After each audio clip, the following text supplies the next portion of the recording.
Hi guys, Mahesh friends. ఆంధ్రప్రదేశ్లో DSC సంబంధించి official వెబ్సైట్లో మనకు తాజాగా ఒక ముఖ్యమైన సమాచారం అయితే రావడం జరిగింది. ఫ్రెండ్స్, మనకు ఎస్టర్డే అయితే స్కూల్ అసిస్టెంట్ సంబంధించి అండ్ పీజీటీ కానీ టీజీటీ కానీ ఇతరత్ర సంబంధించి మనకు ఏదైతే ఇనిషియల్ కీ నుండి ఫైనల్ కీకి మనకు మారినప్పుడు యాడ్స్ కోర్స్ కానివ్వండి, లేదంటే కీలో వచ్చిన కొన్ని చేంజెస్ గురించి ఎక్స్ప్లెనేషన్ అనేది ఇవ్వడం అయితే జరిగింది కదా. ఇప్పుడు తాజాగా మనకు ఎడ్జిటీ వారికి సంబంధించి కూడా ఇన్ఫర్మేషన్ అయితే వారు అఫీషియల్ వెబ్సైట్లో ఇవ్వడం జరిగింది.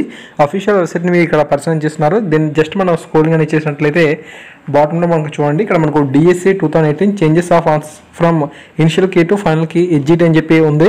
సో దాన్ని జస్ట్ మనం క్లిక్ చేసినట్లయితే ఒక పీడిఎఫ్ అనేది మనకు డౌన్లోడ్ అవ్వడం జరుగుతుంది అనమాట.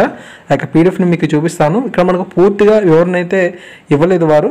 సో ఇనిషియల్ కీలో ఏదైతే సమాధానం ఉంది, తర్వాత ఇప్పుడు ఫైనల్ కీకి వెళ్ళినప్పుడు మనకు ఏదైతే చేంజెస్ అనేది అయ్యింది అనే దాని మీద వారైతే ఇవ్వడం జరిగింది తప్ప పూర్తిగా మనకు ఎక్స్ప్లెనేషన్ అయితే ఇవ్వలేదు.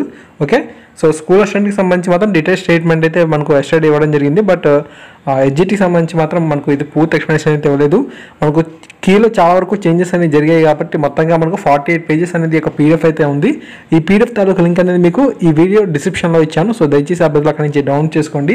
మొదటిగా మనం చూసినట్లయితే 18/1/2019 మార్నింగ్ సెషన్లో మనకు తెలుగుకు సంబంధించి అక్బర్ ఆస్థానంలోని ఇద్దరు ప్రఖ్యాత చిత్రకారులు అని చెప్పి 4 ఆప్షన్లు అయితే ఇవ్వడం జరిగింది. ఇనిషియల్ కీలో దానికి ఆన్సర్గా జశ్వంత్ అండ్ దశావంత్ అని చెప్పి మనకు ఆన్సర్ అయితే ఇచ్చారు. బట్ ఫైనల్ కీలో యాడ్ స్కోర్ అనేది ఇవ్వడం జరిగింది.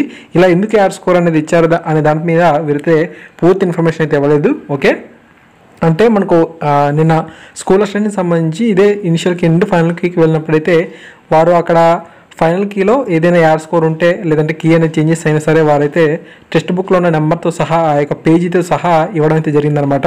సో ఎక్స్ప్లెనేషన్ అనేది. బట్ ఇక్కడ మాత్రం మనకు అలా ఇవ్వలేదు. జస్ట్ అక్కడ ఇనిషియల్ కీకి ఉన్న ఆన్సర్, తర్వాత ఫైనల్ కీలో ఏ ఆన్సర్ అనేది చేంజ్ అయ్యింది అనే ఇన్ఫర్మేషన్ మాత్రమే ఇక్కడ ఇవ్వడం జరిగింది. సో 18వ తారీఖు మీకు తెలుసు ఆల్రెడీ మనకు 8 ప్రశ్నలకు సంబంధించి కీ అనేది యాడ్ స్కోర్ అనేది రావడం జరిగింది.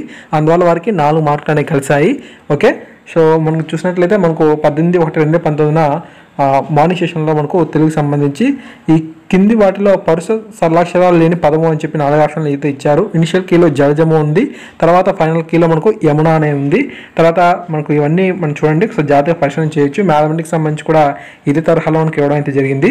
ఓకే, ఎక్స్ప్లెనేషన్ అయితే మనకి ఇవ్వలేదు. జస్ట్ మనకు ఇనిషియల్ కీలో ఏది ఉంది, తర్వాత అది మనకు యాడ్ స్కోరా లేదంటే మనకు కీ అనేది చేంజ్ అయిందా అనే ఇన్ఫర్మేషన్ మాత్రమే వీరైతే ఇవ్వడం జరిగింది. ఫ్రెండ్స్, ఈ వీడియో డిస్క్రిప్షన్లో ఈ యొక్క పీడిఎఫ్ తాలూకు లింక్ అనేది ఇవ్వడం జరిగింది. సో దయచేసి ఆ బదులు ఆ యొక్క పీడిఎఫ్ అయితే డౌన్లోడ్ చేసుకోండి. మీకు అప్లోడ్ కింద కామెంట్ సెక్షన్లో తెలియజేయండి.